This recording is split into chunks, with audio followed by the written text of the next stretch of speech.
안녕하세요. 독일 오신 물 고준 남자 독신남입니다. 세계 최고의 자동차 산업 국가를 꼽으라 하면 아직까지는 당연 독일입니다.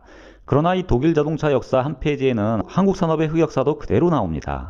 그중 요즘 잘 나가는 한국 배터리도 예외는 아닙니다. 전 세계가 한국 배터리는 전혀 예상하지 못했던 것 같습니다. 독일 메르세데스 벤츠로부터 무시를 당한 지 불과 6년 후에 한국은 독일과 10년 이상의 수준 차이를 보이며 앞서가게 된 거죠. 이 6년이라는 시간과 10년이라는 차이의 기준은 한국 언론이나 제가 상상해서 말씀드리는 수치가 아닙니다. 독일 유력 경제 매체 중 하나인 매니저 매거진이 썼던 기사에 나오는 내용으로 당시 K배터리를 두고 독일 산업계의 놀라움과 당혹함이 이 기사에 등장을 합니다. 모든 분들이 기억을 하실 겁니다. 작년 한 해 코로나 위기 가운데 그래도 희망의 빛을 비추며 한국 경제가 건실하다는 것을 보여준 분야가 바로 배터리 산업이었습니다. 특히 LG화학에 대한 언론 보도가 많았죠. 2020년 5월부터 파나소닉을 제치고 세계 시장 1위에 등극했다는 기사가 나오더니 2020년 9월에는 흑자로 돌아서 모든 한국 언론사들이 일거이 LG화학의 뚝심 있는 투자와 경영에 일제히 찬사를 보냈습니다. 이와 함께 삼성 SDI 그리고 SK인노베이션 등 한국 K배터리 산업이 일제히 집중 조명을 받았습니다. 물론 독일 언론들도 한국 언론 못지않게 한국의 배터리 산업을 집중 보도했습니다. 전기 자동차 시대를 맞아 이들의 고민이 만만치 않기 때문이었죠. 이들은 오히려 한국 언론보다 시기적으로 훨씬 앞서 이런 점들을 다루었죠. 그래서 사실 저같이 독일에 사시는 분들에게는 한국 언론의 보도 내용이 그리 새로웠던 것은 아니었습니다. 잠시 짧게 독일 언론에 나온 기사 내용을 설명드려보면 독일 유력 경제 일간지 한델스블라트는 작년 2020년 9월 17일 LG화학이 전 세계를 휩쓸었다는 사실과 함께 전기자동차 시대로 전환이 되면서 지금보다 더 빠른 LG화학의 성장이 예견된다는 것, 그리고 흑자로 전환을 했고 이제 분사하여 상장할 수 있으며 새로운 자금을 마련하여 재투자할 수 있다는 점을 강조하고 있습니다. 저는 당시 이 기사 내용을 읽고 독일 언론이 말하는 대로 LG 배터리가 LG화학으로부터 분사를 할 수 있겠다 공감을 하는 정도였는데요. 정말 한 달 후 2020년 10월 30일 LG화학 주주총회에서 분사가 확정이 되는 것을 봤습니다.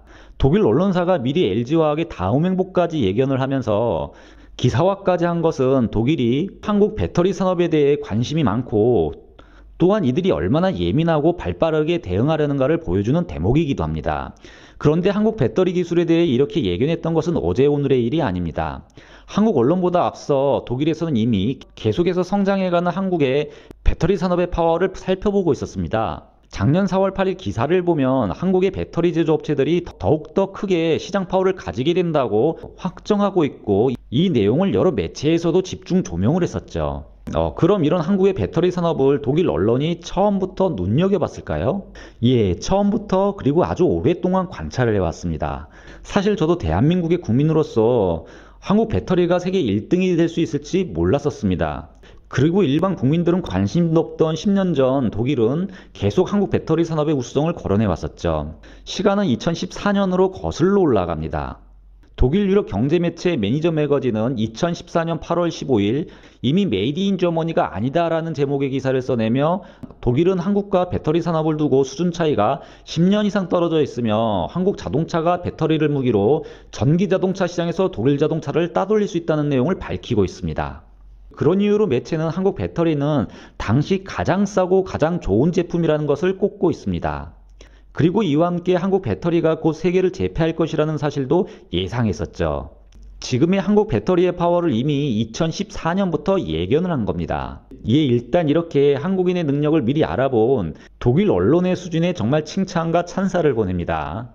그럼 독일은 처음부터 한국 배터리 기술에 대해 좋은 점수를 줬을까요? 신문이 한국 배터리에 놀라고 있는 것은 비단 당시 한국의 배터리 산업이 무서울 정도로 성장하는 잠재력 때문만은 아니었습니다. 독일 언론이 놀라는 것은 독일이 과거 한국 배터리 산업을 무시해왔기 때문이었죠. 그리고 무시한 지 불과 6년이라는 시간이 지나자 독일과 10년이라는 차이를 벌려 앞서간 한국에 대해 당황해한다고 신문은 밝히고 있습니다. 매체는 이런 한국 배터리 산업의 비약적인 발전을 보여주기 위해 독일을 대표하는 자동차 회사 메르세데스 벤츠가 일본에 가서 어떤 치욕을 당했는지 그리고 이들은 한국 배터리 기업에 어떤 무시를 했는지 상세히 전하고 있습니다. 신문이 말하는 시기를 역산하여 계산을 해보면 2008년쯤이 될 겁니다. 독일은 전기 자동차에 대해 준비를 하기 위해 배터리 납품업체를 물색하게 됩니다. 당연 독일을 대표하는 자동차 회사 벤츠, 다임러 벤츠사는 발빠르게 움직이게 되죠. 벤츠라는 이름에 걸맞게 가장 품질 좋은 배터리 업체를 파트너로 고르는 일이 우선시되었겠죠. 당시 다임러 벤츠 그룹 자동차 전략기획 최고 책임자였던 루디그 그룹에는 자신의 팀을 이끌고 직접 일본 요코하마를 찾아가게 됩니다. 세계 최고의 자동차 회사 전략팀이 일본에 직접 뜬 거죠. 그런데 놀랍게도 여기서 바람을 맞습니다. 루디거 그룹에는 닛산과 NEC가 합작 투자해 만든 배터리 업체 AESC를 찾아갔는데요. 만난 미팅 장소가 회사도 아니었고 이름도 모르는 건물에 말로는 일본 측에서 배터리 전문가라는 사람이 나왔는데 도대체 이 전문가가 어떤 직책과 권한으로 나온 건지 모를 정도로 말 그대로 신비한 미팅을 갖게 됩니다. 세계 최고의 회사 다임러 벤츠가 모욕감을 느끼는 순간이었습니다. 당시 AESC는 이 분야에서 선구자로 불렸는데요. 결론적으로 벤츠에 납품을 하지 않겠다고 벤츠를 까게 되죠.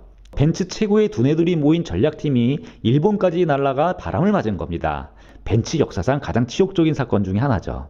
여기서 잠시 다임러 벤츠사가 배터리 협력업체를 찾기 위해 일본으로 간 이유는 간단합니다. 2차 전지 배터리 산업은 2000년대 초반 일본 업체가 거의 다 싹쓸이했죠. 당시 일본의 시장 점유율은 94% 정도였으니까 거의 독점이었습니다. 리튬이온 배터리는 1991년 소니가 최초로 상용화시켰고 이후 파나소닉이 시장을 이끄는 등 일본 기업들이 업계를 선도하게 됩니다. 아직까지 일본의 기술력과 영업력이 살아있는 건 이때 만들어온 터전이죠. 이렇게 2008년까지만 해도 독일 벤츠 입장에서는 당시 배터리 협력사로 최고의 기업은 당연 일본 기업이었을 겁니다. 그리고 출장의 성과는 앞에서 언급해드린 것처럼 꽝이었죠.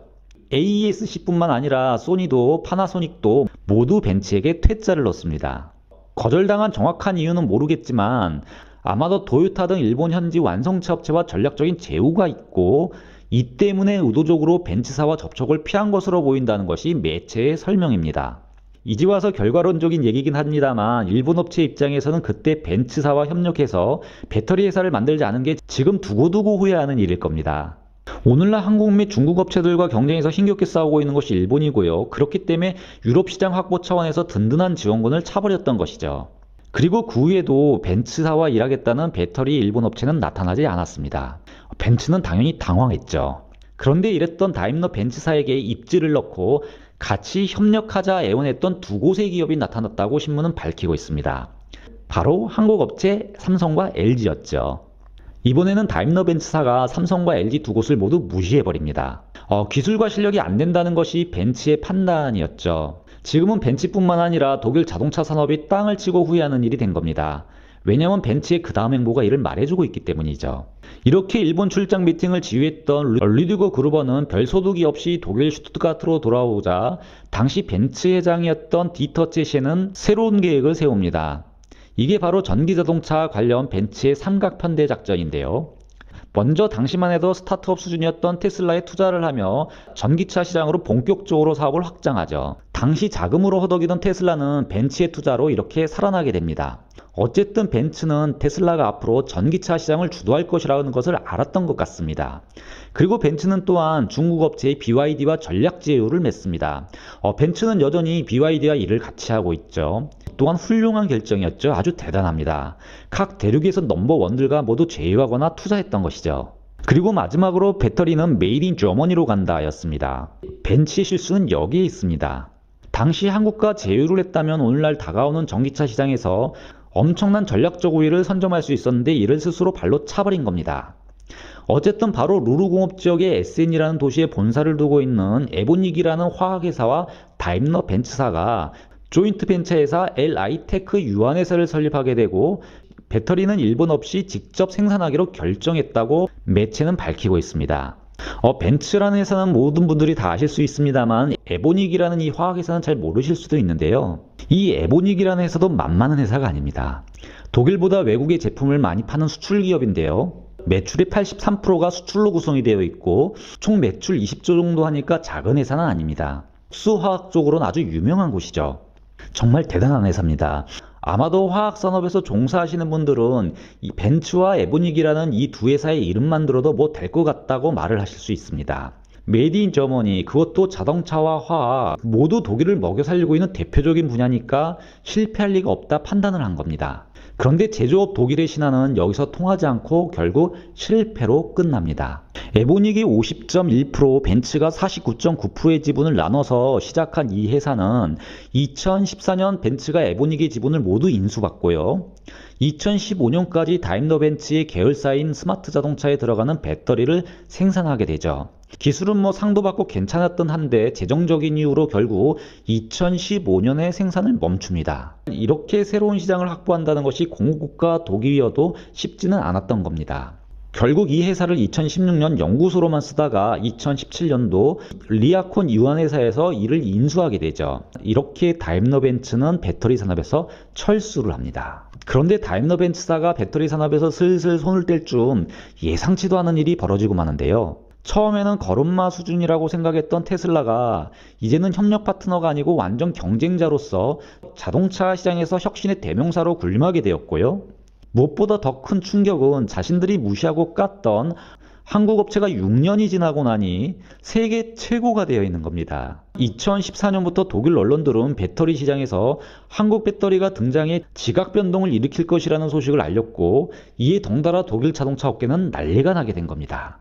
그리고 다임러 벤츠사를 비롯 독일 자동차 업계는 엉성했던 전략적 판단을 두고 언론의 집중 포화를 맞게 됩니다. 앞으로는 더 이상 배터리 산업의 근처도 가지 말아라. 2014년 언론들의 당시 보도를 보시면 정말 화려한 문장으로 한국의 배터리를 칭찬하고 독일의 자동차 업체를 이렇게 비판하게 됩니다. 세계에서 제일 싸고 제일 좋은 배터리는 한국 제품이다. 한국 배터리가 시장을 지배하고 있다. 한국 기업은 독일보다 10년이나 앞서고 있다. 삼성, LG, SK 등 다임러 벤츠사의 배터리 사업 후보자 리스트에도 들지 못했던 이 기업들이 거의 모든 경쟁자들을 시장에서 몰아낼 것이다. 이렇게 언론들은 아주 과격한 문장으로 독일 자동차 업계에 경고를 하고 있고, 한국 배터리 산업을 칭송했던 것이 바로 2014년이었습니다. 무엇보다 매체는 2014년 당시만 해도 아직까지 삼성, LG, SK가 고객들이 원하는 주문을 최대 맞추며 오더를 따기 위해 플렉시블하게 대응하고 있다고 전하고 있는데요. 문제는 언제까지 이렇게 할까라는 질문을 던집니다. 만약에 한국 업체들이 시장에서 독점을 하게 되면 이런 배터리 시장 구조는 한국 완성차 업체에게 분명히 큰 경쟁력을 선사할 것이라고 신문은 주장하고 있습니다.